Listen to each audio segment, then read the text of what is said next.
परिचय। विद्यार्थियों, आज हम सातत्य एवं अवकलनीयता के बारे में सीखेंगे। मुझे कौन बताएगा कि एक फलन को सातत्य कब कहा जाता है?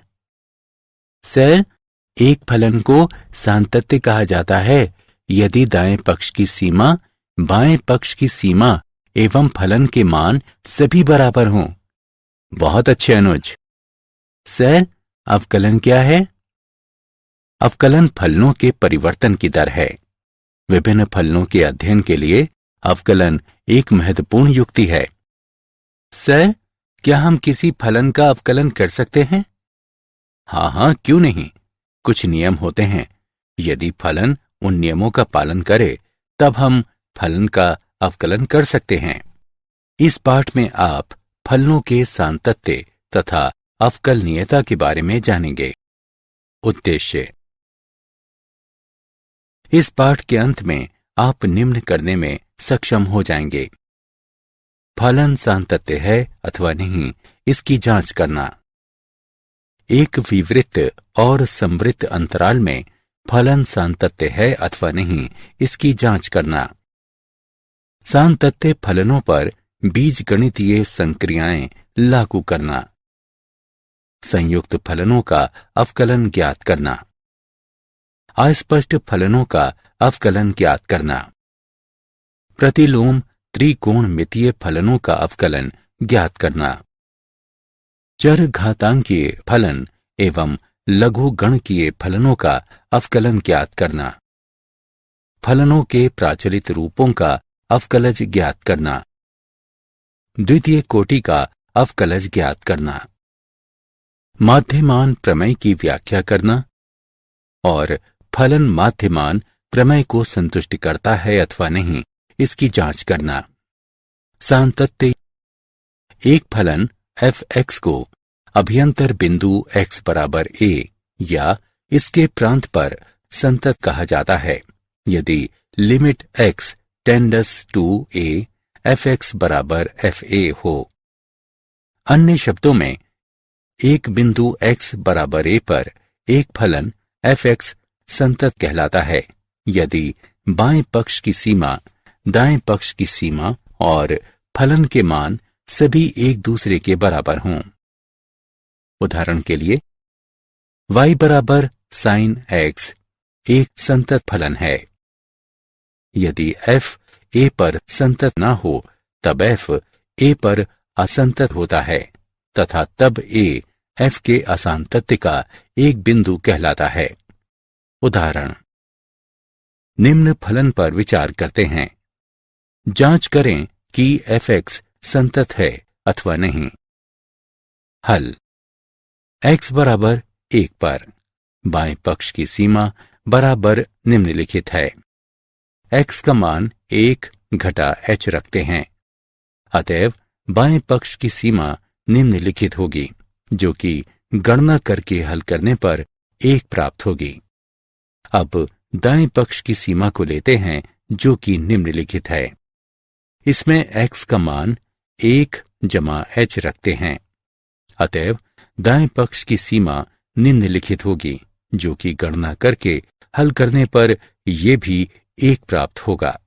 अतः बाएं पक्ष की सीमा बराबर है दाएं पक्ष की सीमा के, जो कि बराबर है f(1) के। अतएव x पर f(x) बराबर 1 संतत है। सातत्य।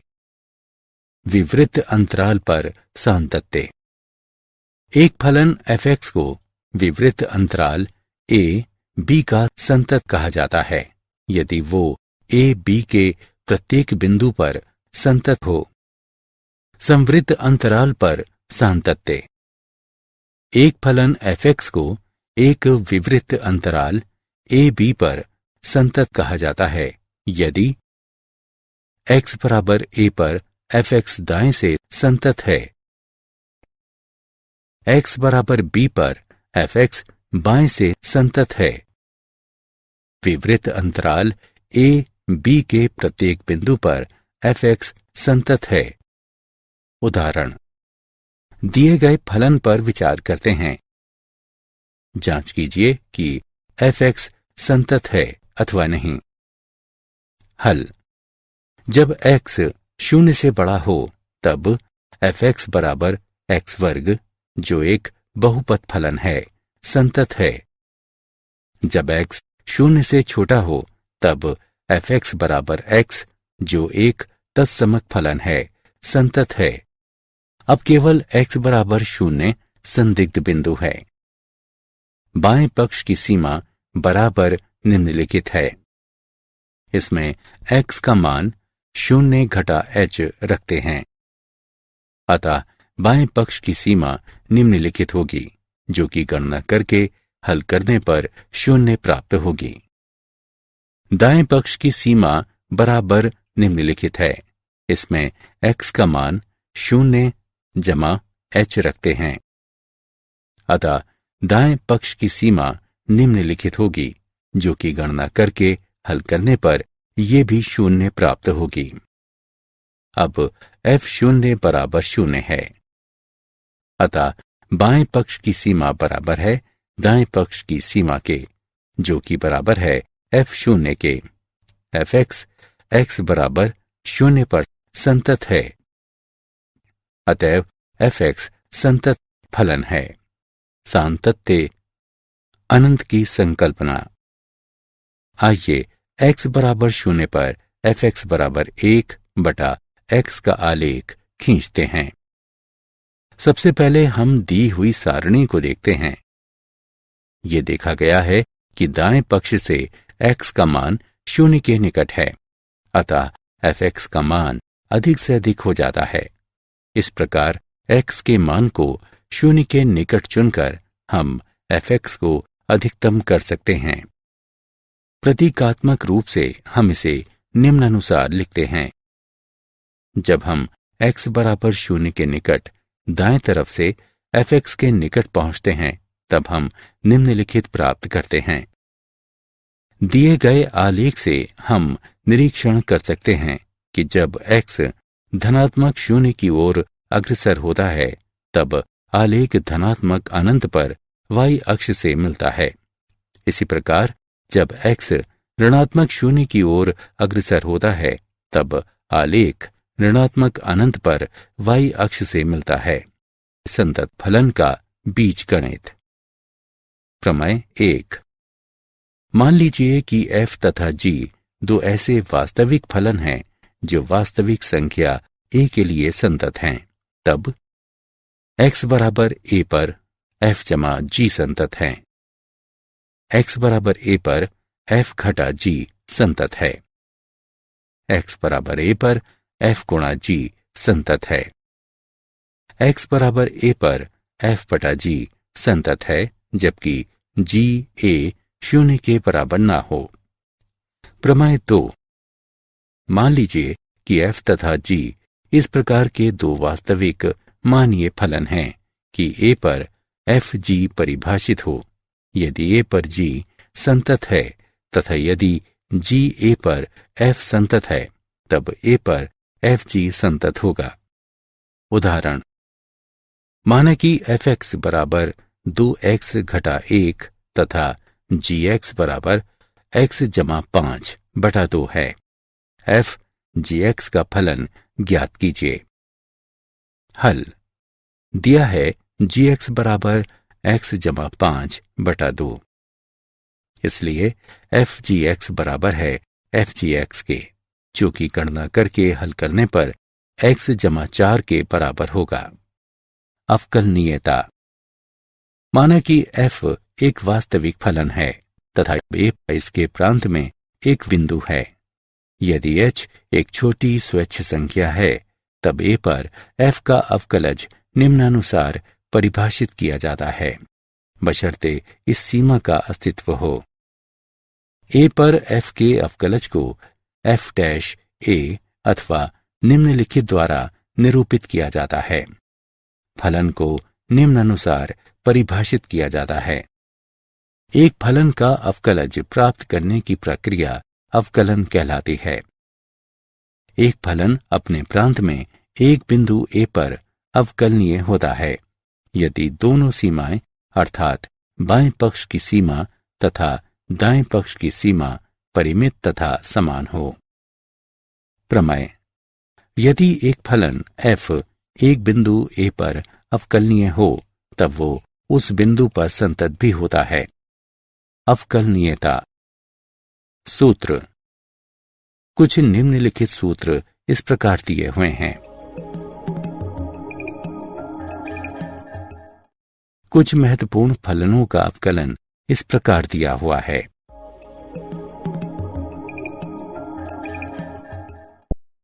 संयुक्त फलन का अवकलन: माना कि y बराबर ft और t बराबर gx है, जहां f और g दोनों अवकलनीय फलन हैं, तब y बराबर f gx x का एक फलन है तथा अवकलनीय भी है।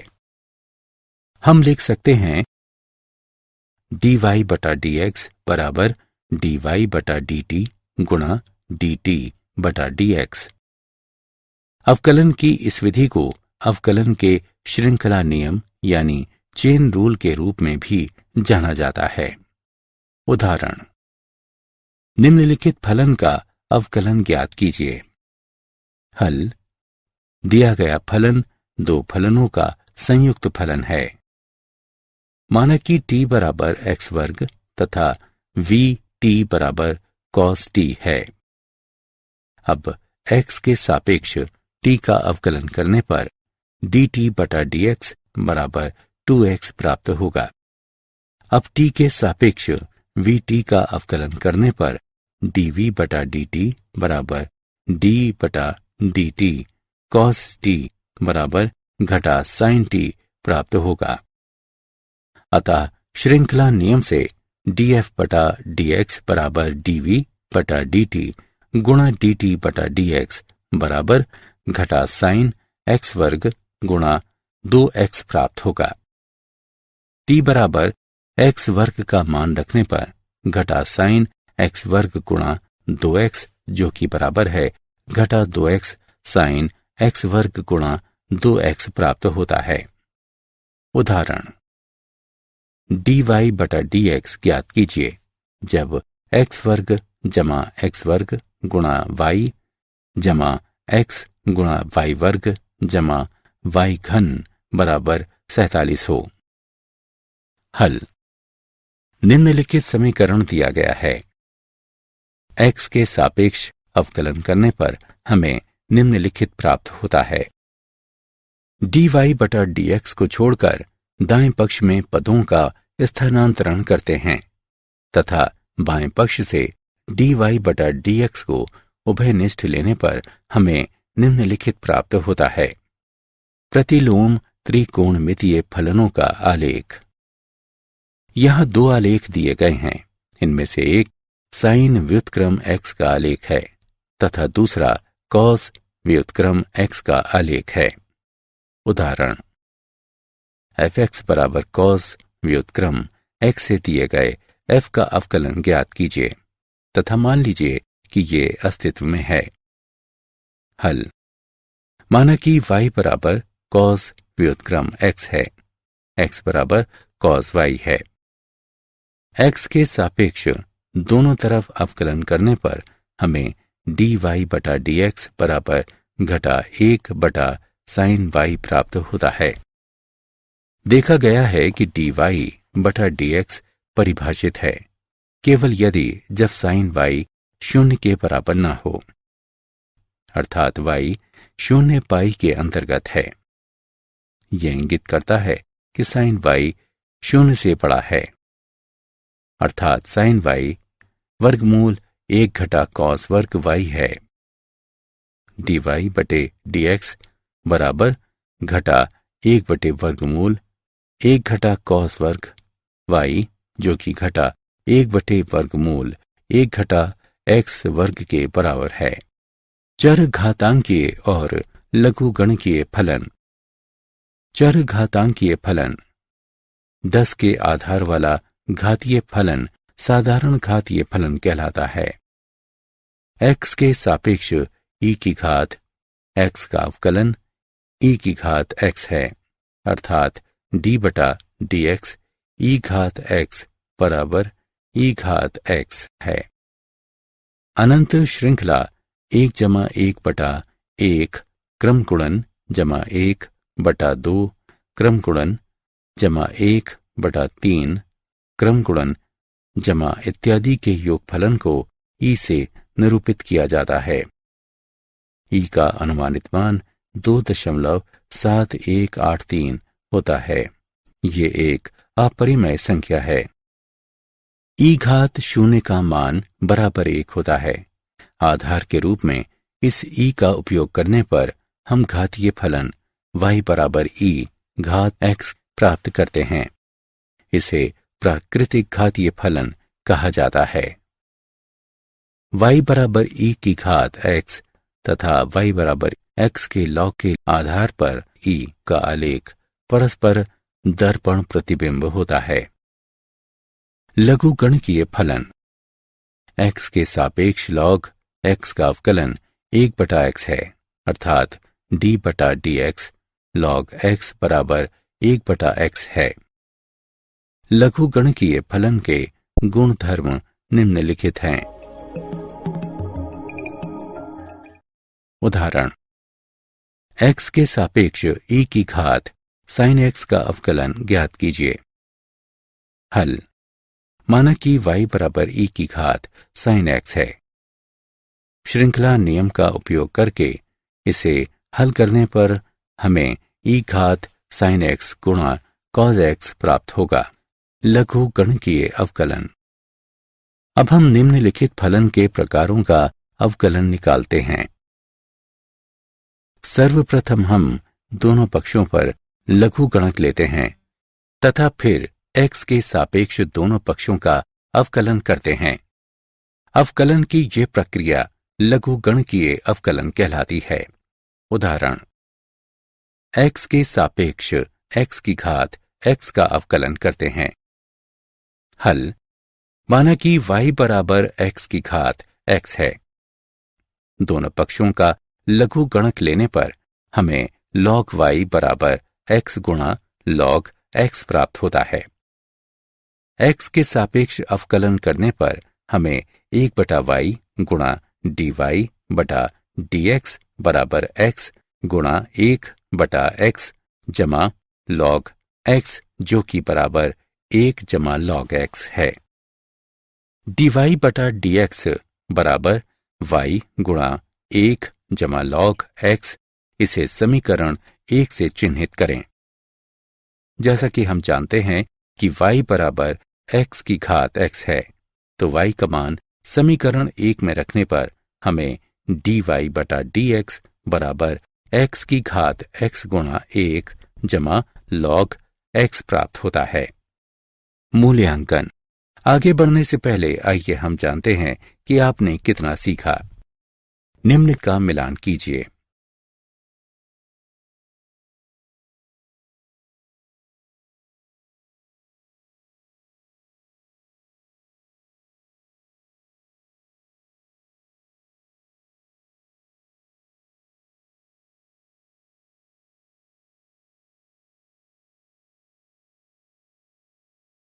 फलनों के प्राचलित रूपों के अवकलज। जब दो चरों के बीच का संबंध जो न ही स्पष्ट होता है और न ही अस्पष्ट होता है, किंतु प्रत्येक पहले दो चरों की एक तीसरे चर के साथ कुछ लिंक होते हैं, तब इस तरह के संबंध को प्राचलिक संबंध कहते हैं तथा तीसरा चर प्राचल कहलाता है। इस तरह के फलनों का अवकलन करने के लिए हम श्रृंखला नियम का उपयोग निम्नानुसार करते हैं। उदाहरण, dy बटा dx ज्ञात कीजिए यदि x बराबर साइन t, y बराबर कॉस 2t है। हल, हमारे पास x बराबर साइन t, y बराबर कॉस 2t है। t के सापेक्ष अवकलन करने पर dx बटा dt बराबर कॉस t, dy बटा dt बराबर घटा 2 साइन 2t हमें प्राप्त होता है। इस प्रकार श्रृंखला नियम से गणना करके हल करने पर हमें घटा 4x प्राप्त होता है। अतः dy बटा dx बराबर है घटा 4x के।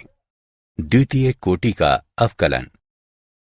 यदि y बराबर fx एक अवकलनीय फलन है, तब इसके प्रथम अवकलन को निम्नलिखित द्वारा निरूपित किया जाता है।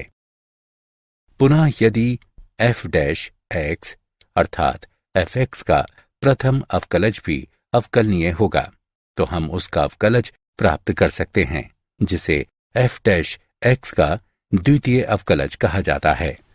उदाहरण, d2y बटा dx वर्ग को ज्ञात कीजिए।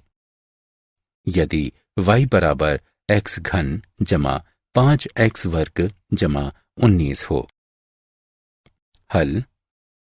हमें निम्नलिखित ज्ञात है, अतः x के सापेक्ष y का अवकलन करने पर हमें dy बटा dx बराबर 3x वर्ग जमा 10x प्राप्त होता है। अब x के सापेक्ष dy बटा dx का अवकलन करने पर हमें d2y बटा dx वर्ग बराबर 6x जमा 10 प्राप्त होता है। माध्यमान प्रमेय। रोले प्रमेय। एक, यदि एक बंद अंतराल a b पर एक फलन fx को इस प्रकार परिभाषित किया गया है कि ये समवृत्त अंतराल a b में संतत है। 2, ये विवृत्त अंतराल a b में व्युत्पाद्य है। 3, f a बराबर f b जहां a और b कुछ वास्तविक संख्याएं हैं। तत्पश्चात a और b के बीच निहित कम से कम एक संख्या c इस तरह अस्तित्व में है कि f डैश c बराबर 0 है। रोले प्रमेय की ज्यामितीय व्याख्या। माध्यमान प्रमेय। यदि एक बंद अंतराल a b पर एक फलन fx को इस प्रकार परिभाषित किया गया है कि fx समवृत्त अंतराल a b में संतत है तथा fx विवृत्त अंतराल a b में व्युत्पाद्य है, तब a b के अंतर्गत c कम से कम एक वास्तविक संख्या अस्तित्व में है, जिसके लिए f डैश c बराबर f b घटा f a बटा b घटा a है। प्रमेय का परिणाम व्यक्त करता है कि p और q के बीच के वक्र पर कम से कम एक बिंदु अस्तित्व में है, जहां बिंदु p और q से होकर जाने वाली जीवा वक्र की स्पर्श रेखा के समानांतर है, क्योंकि जीवा पी क्यू की ढलान एफ बी घटा एफ ए बटा बी घटा ए है तथा किसी बिंदु C पर स्पर्श रेखा अर्थात x बराबर C की ढलान f डैश C है। क्या आप जानते हैं? गोटफ्रीड विल्हेम लेibniz एक जर्मन दार्शनिक, गणितज्ञ और तर्कशास्त्री थे, जिन्होंने स्वतंत्र रूप से अवकलन और समाकलन विकसित किया। सारांश। आइए हमने जो कुछ सीखा है उसे संक्षेप में दोहराएं। एक बिंदु x बराबर a पर एक फलन fx को संतत कहा जाता है, बशर्ते बाएं पक्ष की सीमा, दाएं पक्ष की सीमा तथा फलन के मान समान या बराबर हों। माना कि एक वास्तविक संख्या a पर f और g दो वास्तविक फलन संतत हैं, तब